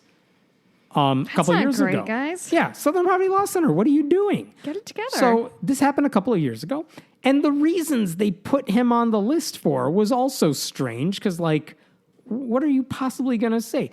For Nawaz, they said things, they said weirdness. Here's what they said, Here's what they said for Nawaz. Okay. They said one of the things that made him a bigot is he once tweeted out a cartoon of Jesus and Muhammad, despite the fact, I'm quoting here, despite the fact that many Muslims see it as blasphemous to draw Muhammad. Okay. The comic is Jesus and Mo. It's something I've posted on my site. It's something that is known in some atheist circles. And it's basically like two guys of different religions, obviously, just kind of arguing about little small things. And the conclusion is like, it's silly because you're both kind of doing the same thing. Right. But it's cute. So anyway, in this case, it's not even a comic. It's a picture of the two guys saying, Jesus, hey, Muhammad, how you doing? That was the tweet. Really? That was it. And what Maajid posted was, this Jesus and Mo cartoon is not offensive, and I'm sure God is greater than to feel threatened by it. That was it. Cool. That's what they were Sounds like citing he hates as all hate. Muslims to me. Right. Yikes. That's not anti. By the way, myself included, when Draw Muhammad Day was a thing, I posted pictures on my website because I think this is a free speech issue. It's not about whether you're offended by it. That's a discussion we can have, whether we should do it. Yeah, but you're a true monster, so. I know. But again, this is a free speech issue. That's why he posted it. Right. Other things they pointed out. They said he was once spotted at a strip club. Like, what are they doing? Why was Southern Poverty Law Center citing? I mean, you're reading. Wait, and what does that have to do with being anti-Muslim? Nothing. So again, didn't make any sense. Ayaan Hirsi Ali, her closest friend was stabbed to death by an extremist Muslim. Like, that's her life. And yet she's anti-Muslim. First of all, if she was, I would kind of get it. But she's not even. She's anti-extremist. Yeah. She's anti-radical. Yeah. So anyway. Yikes, Southern Poverty Law Center. So they're on the list. So Nawaz sued the Southern Poverty Law Center for defamation. he said he was going to sue them, and then for the longest time it didn't happen, which made me very curious. Like, you're raising money, but you're not suing. Oh, yeah. But it finally happened. He announced it on Bill Maher's show, of all places. He did file the lawsuit, and that was a couple of months ago. And this week, the Southern Poverty Law Center, they had a settlement, and part of the settlement is that a couple things. One, the Southern Poverty Law Center's president, Richard Cohen, issued a formal apology on the website. Cool. That apology now takes the place of all the URLs that used to link to the thing attacking Nawaz.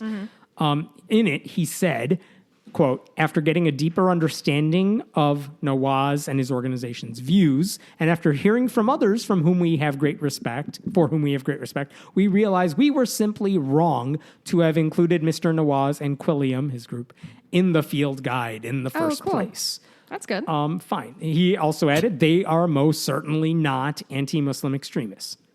Great. Other thing he said and did, SPLC paid Nawaz and Quilliam $3.375 million as part of the settlement.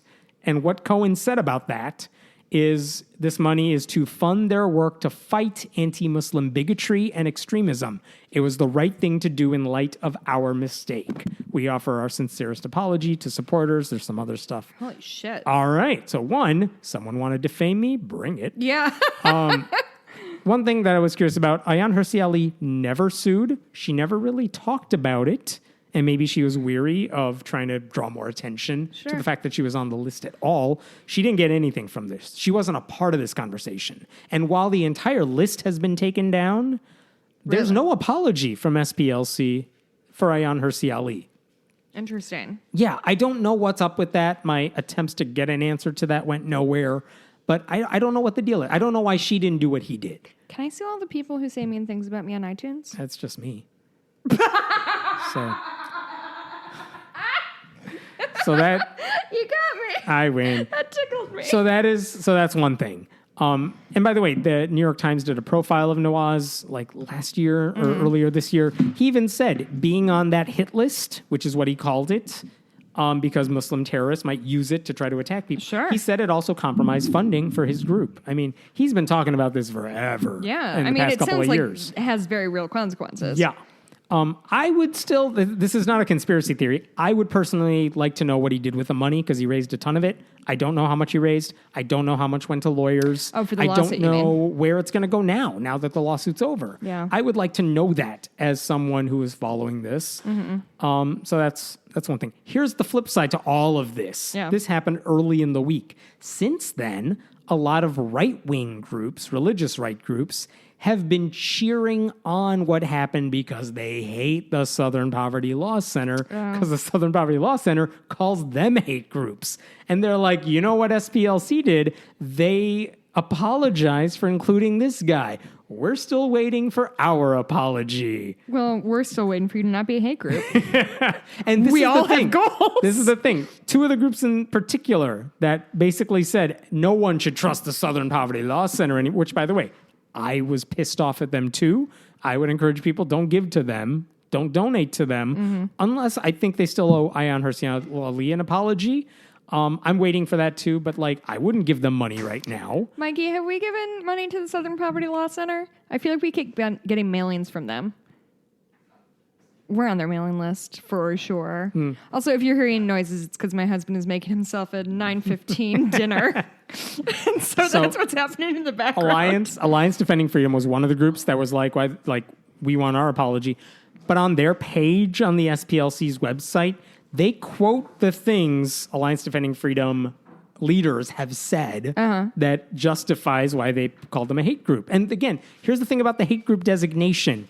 It's not that you disagree about certain things. It's that you go this extra crazy step of really just you're blanket hating everybody in that group. You're spreading lies about what it is that they believe. Like if you said all Muslims are terrorists. Oh, yeah, I say that That is all the time. hateful. That is wrong. Oh. It's objectively wrong. Right. Or all Muslims It's provably support wrong. whatever. That's wrong. But again, Nawaz wasn't doing that. Ayaan Hirsi Ali wasn't doing that. But ADF says things like Here's ADF senior counsel Eric Stanley at a conference in 2014. The end game of the homosexual legal agenda is unfettered sexual liberty and the silencing of all dissent. Yeah. I mean, yeah. That is a lie. So that's why. Speak for yourself, Hammond. That is definitely my goal. And how dare you speak otherwise? Benjamin Bull, the director of ADF Global, he was quoted on an article about the recriminalization of homosexuality in India. And Is that happening? Yeah, it did. It's illegal. What? Yeah. How did that miss me? You're not brown. Oh, that's a good point. So I forgot that. here's what he said. India chose to protect society at large rather than give in to a vocal minority of homosexual advocates. Christ. He said the Indian court did the right thing. America needs to take note that a country of 1.2 billion people has rejected the road, blah, blah, blah. This will hurt, U.S. will hurt people in the long run. I feel like homophobia makes strange bedfellows. Like, Seriously? when else would, like, a bunch of, like, old stodgy white dudes be like, these brown guys are knocking it out of the park? Right? I mean, they just say nasty things. Another one is Liberty Counsel. That is also on their list of a hate group. Mm-hmm. And these things, I mean, here's Matt Staver, the head of Liberty Counsel.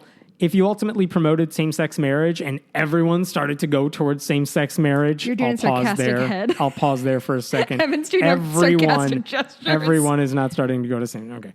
What would happen to society if everyone got same-sex Dead, we'd all married? die. It would simply cease to exist. Moreover, you'd have rampant increase in diseases. Huh? Yeah. Okay. Given his... You know what? This goes on. Here's Matt Barber, another Liberty Counsel person. Your lifestyle, homosexuality, is always and forever, blah, blah, blah. It's wrong. In almost every category, disease, depression, drug and alcohol abuse, and suicide, those who call themselves gay, with big quote big fingers, scare quotes, live and die with consequences that have nothing gay in the true sense of the word about them. Oh my God. You know he thinks he's being clever. But the thing is, like, they're not depressed because they're gay. They're depressed because they have to deal with pieces of shit like you. Like, so again, this is the lying that they do. All gay people are, have diseases. All gay people have a shitty life. But it's not because they're gay. We know this. Okay. They lied. That's why they're on the hate groups. The point I want to make, just to finish up here, is that Maajid Nawaz had a legit reason to be pissed off at the SPLC. Right. Ayaan Hirsi Ali has a legit reason. Some of these religious right groups, they do not have a rebuttal to the hate group charge. They are hateful. Yes. They have proven themselves They time are and the time definition again. of what a hate group is. Yes. And so, like, they're cheering on the $3.375 million settlement. So am I. But, like, don't pretend like you're not haters in the same way. SPLC has issues. Yeah, don't act like you have some sort of moral high ground here. Making a mistake or two or three does not mean everything your mission is all about is wrong. So, all right. That was a lot. Oh, that pissed me off. Yeah. We have listener mail. Do we? Unless you have another thing to talk about. Okay. Hey, Hammond and Jessica. Please insert general praise here. Hello. Jessica, you are very pretty and funnier than people give you credit for. So Write this letter? Oh, no, he told me to insert. Mm-hmm. I'm saying the things that I wish people would say in iTunes instead of how loud I am and how much they hate me. Man, people are so mad at me in iTunes. Okay. So I'm very excited about this because this is my favorite, like, faux deep discussion topic. Okay. I've brought it up many times. Is it okay to separate an artist and his art? I really like the works of H.P. Lovecraft, but he's a racist, xenophobic asswipe of an individual. Is it okay to buy his story since he's not making any money from me doing so? And for present-day authors who are also garbage, should people get their books secondhand so authors don't make any money? In reason, Robbie H. P.S. I really enjoyed the two of you doing the podcast. Anyway, he said some nice things about us.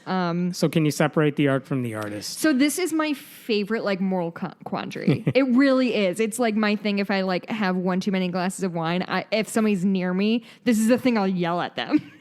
Like, make them answer. So could I watch a Louis C.K. routine or a Harvey Weinstein movie or a Bill Cosby stand-up act? Okay. Yeah. But the thing you brought up, I think is interesting because Louis C.K. is stand-up. He's the writer-performer. Bill Cosby is the writer-performer.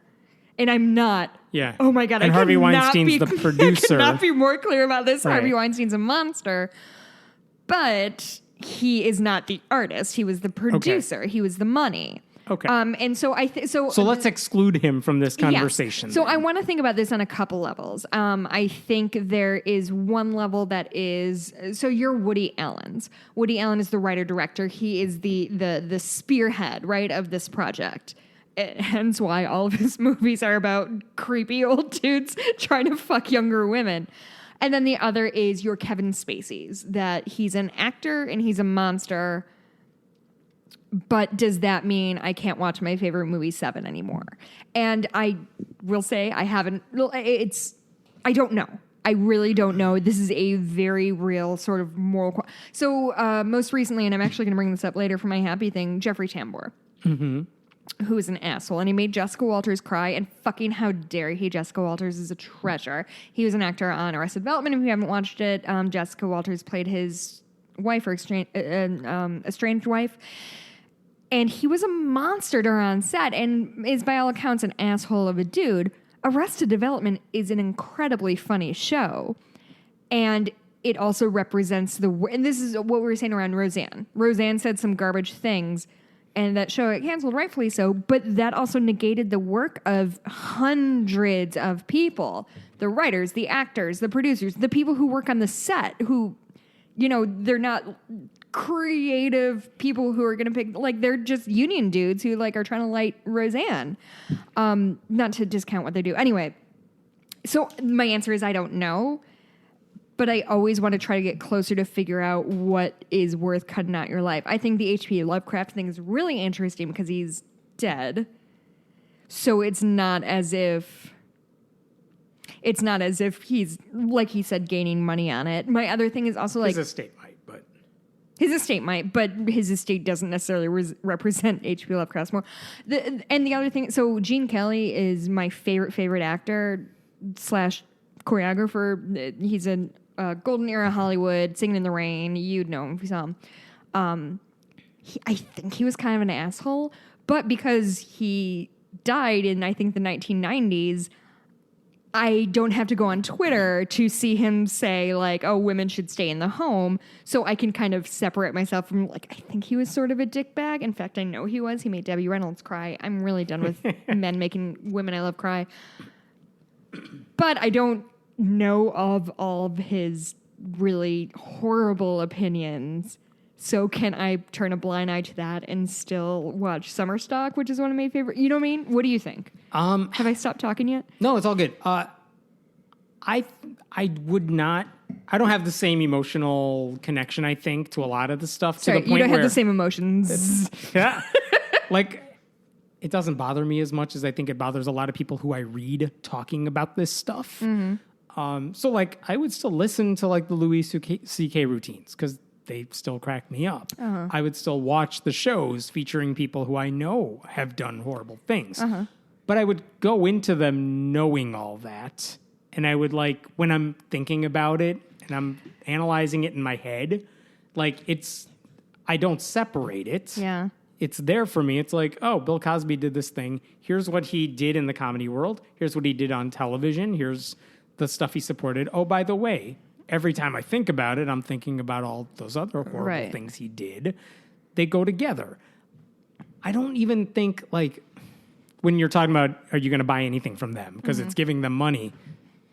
It's not Haven't just rolled his eyes, listeners. It's not really giving them that much money. I'm not thinking I'm bankrolling them. But it's also contributing to supporting somebody who doesn't deserve your support, right?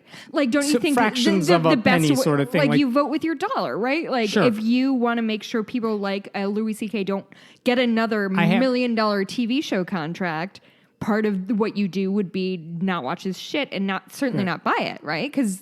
Because fuck, we all know under capitalism, no matter what a person does, if they make money, if they make money, somebody's going to pay him to do it, right? Sure. So I haven't watched House of Cards. Mm-hmm. Would I start now? No. Maybe. Oh, maybe. Nope. because I heard it's good. Yeah, that is good. But I would also be like, every time he shows up on the screen, I'd be like, I kind of know what he did to. I know what he did in the past and what he did on the show, maybe, or Jeffrey Tambor. I haven't seen Arrested Development either. Sorry. But like, I know he's been a dick to people on the set. So it's like, okay, it'll change how I watch the show and how I think about it. But there's more to it than the one dude, especially when it's part of an ensemble. Yeah. So where do you land with like a Woody Allen type who it's his whole jam? Like he wrote it, he directed it, I don't know, probably made people uncomfortable on set. Would I watch it? Would I go? Does it make you feel like you are? Yeah, if a Woody Allen movie. No, I don't feel like I'm contributing to like his creepiness or whatever the hell you want to call it. That's interesting. I hardly disagree. It doesn't faze me as much. I totally hear what you're saying. Mm-hmm. I hear the arguments against it. I also think like with so many people, there's probably so much shit we don't know about that we'd be disgusted by. True. And not to diminish all the horrible things they did, the other people who we know about. Yeah. It's like, I probably don't like a ton of these things. There are people who like support Trump too, who aren't like. Oh, I meant to bring something about Chris sexual. Pratt Like they didn't do any crazy stuff. Yeah. They didn't assault anybody or whatever. It's like, man, if I'm supporting them, they're going to donate to whoever. Yeah. Like it's Chick-fil-A. Would you eat there? No. I know what the owners do with that money. It's their right to, like when they have it. But it's our right not to contribute to that. Sure. So would I eat there? Probably not. But I also don't think that if I ate there, it would be like. No, but I think in a capitalist society, the best we can do is talk with our money, right? So like. If somebody funds another Woody Allen movie, not that I would necessarily see Woody Allen. Let me change the subject for a second because I know how you're going with the Woody Allen thing. Susan Sarandon, who was like anti-Hillary the whole way through the campaign, and had a mouthpiece to make that something. Would you see a movie with her in it? Because she didn't hurt anybody physically. So I would put that with like. So like Chris Pratt would be my example of he's somebody who I think I fundamentally disagree with on many levels, but he's not like Chris Pratt and Tim Allen say. I think they have similar views. They're conservatives. They're conservative white dudes, Christians, which is all fine to be. But Tim Allen was sort of a fucking dick about it. And Chris Pratt, I think... He definitely pushes his religion, but he's not a... Yeah, but you're a fan of the Cubs, and they brought on that closer during the World Series run who, like, threw a thing at his wife. Yes. Correct. But I don't think when I'm buying a ticket to see a Cubs game, even though it goes to his salary... You know what I mean? Like, Aroldis Chapman. Thank you. But, like, they all have problems. They all have problems. Yeah, and you're not going to see anything if you take this to its logical conclusion. It took some of the joy out of seeing the Cubs is that Aroldis Chapman got the win, even though first of all he's a monster. Second of all, he gave up a home run, if I'm recalling right, and tied up the game. He didn't have a good. So maybe he's not a great example. Don't at me. But I think the point is like everything you give money to. I kind of just assume it's going to somewhere I really don't like. So the question is, do I cut myself off from stuff I'm bound to look at? Kevin, or do I try to think about everything when I'm taking it in?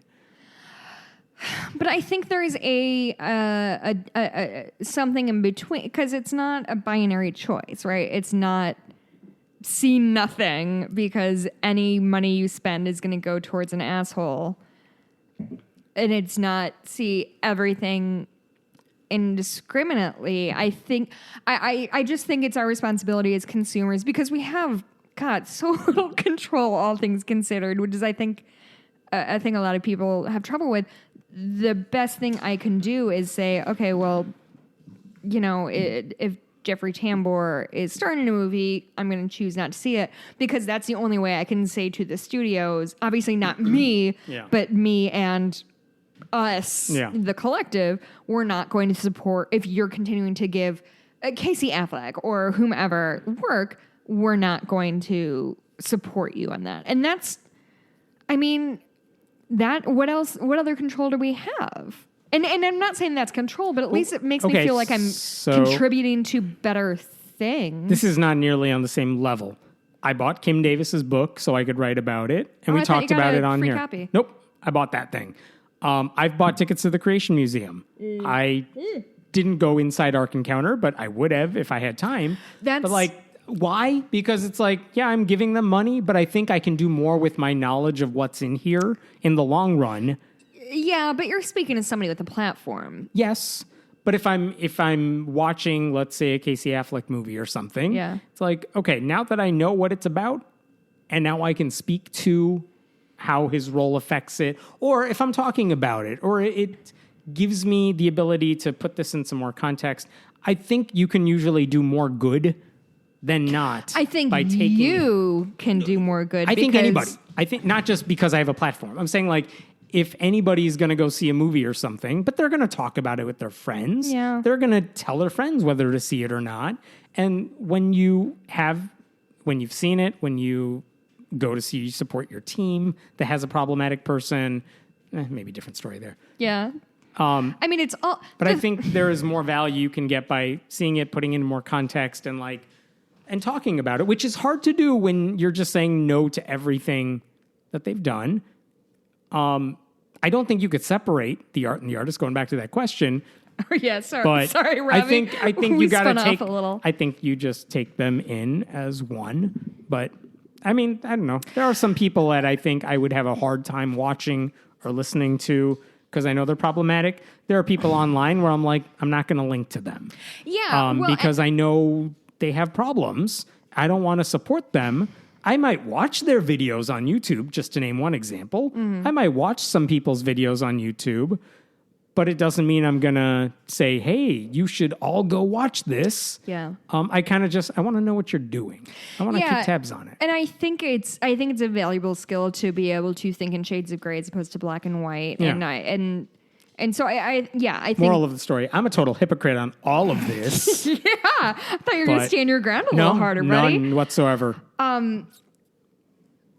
Yeah, I don't know. I think that big picture is important. I think long dead authors are probably... Robbie, to answer your question, I think long dead authors are probably okay. If you look hard enough, you could find shit about everybody. Yeah, I mean, fucking... not Dr. Seuss, but Roald Dahl was like an anti-Semite. Oh, yeah.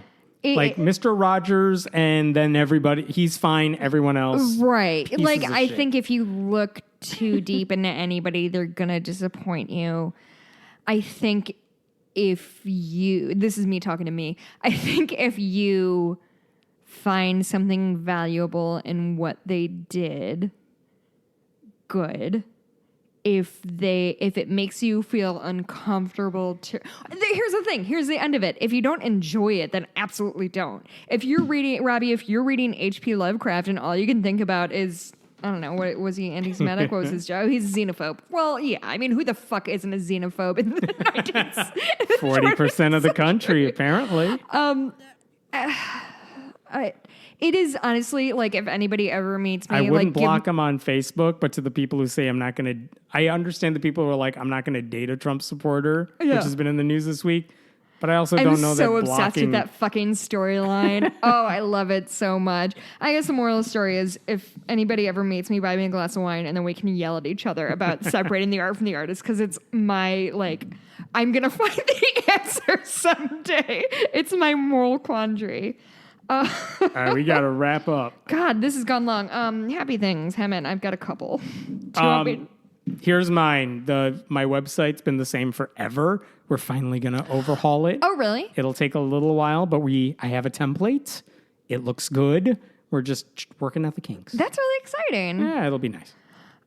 So I've got a couple. So Mikey and I just started watching The Real O'Neills, which is the Dan Savage show. Is it Dan Savage? Yeah, it was based off of his family life, like Irish Catholic family and such. Yeah. Oh, I didn't realize Dan Savage. I think he was an executive producer on the show. 100% it is, because I pointed him out and Mikey was like, I don't know who Dan Savage is. I was like, I don't know what to say to you right now. So Mikey and I started watching it, and we found it because a director he likes directed it. And that's how we find things, because I'm married to a nerd. He tweeted at Mikey once. He's very excited. He'll tell you about it. Yep. But anyway, it is the funniest, most heartwarming show I've seen in such a long time. time. I absolutely adore it. It's on Hulu. 10 out of 10 would recommend. The other thing is actually kind of piggybacking off Robbie's letter. A kind of cool thing happened today in my sort of larger circle. So Jeffrey Tambor was supposed to do a voice in an animated movie that's coming out next year called Wonder Park. And in light of all the shit that's kind of come down, they decided to part ways with him. And they ended up hiring a friend of mine, like a friend of my family's. This guy who my dad went to high school with. He's like an not old.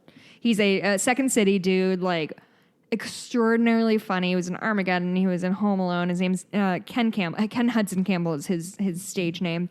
And he got this role because they were like, fuck you, Jeffrey Tambor, you're a monster. And so it gave this friend of my family who's just like an A+ good guy. Mikey and I got dinner with him a couple of years ago when we were out in LA. He's such a nice guy. Like I was calling him awesome. When I went out there to make plans, and he was like, do you want me to see if I can find an open mic for you? And I was like, no. Open mics in LA are scary.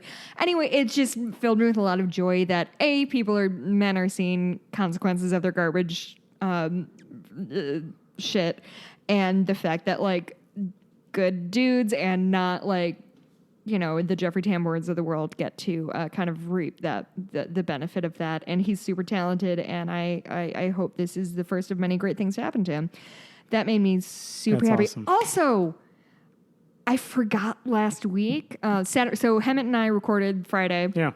2 podcasts. Mm-hmm. Saturday was our 4-year podcast anniversary. Oh, hey. Look at that. Happy. I was going to open champagne, but I knew we would drink 1 glass and then it would go to waste.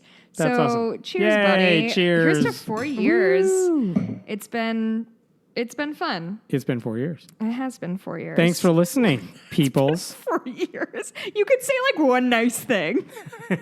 That's awesome. I gave it 2 weeks. I'm very surprised. Such a dick. You're welcome. Thank you, Chili's, for being the place where I yelled at Hemet until he gave me a podcast. Hemet, where can we find you? I'm at Hemet Meta, friendlyatheist.com. I'm at Blueberry, BLUEBURIE. Go to patreon.com/friendlyatheist podcast. Yeah, if you want to listen to our Star Wars episode, you can email us at friendlyatheistpodcast@gmail.com. For questions, we always need more questions week after week. I think that's it. My Etsy shop is Bitches Get Stitched Done. Hit me up there. Guys, thank you for listening. We've heard some really nice feedback lately. iTunes, Patreon, all that stuff.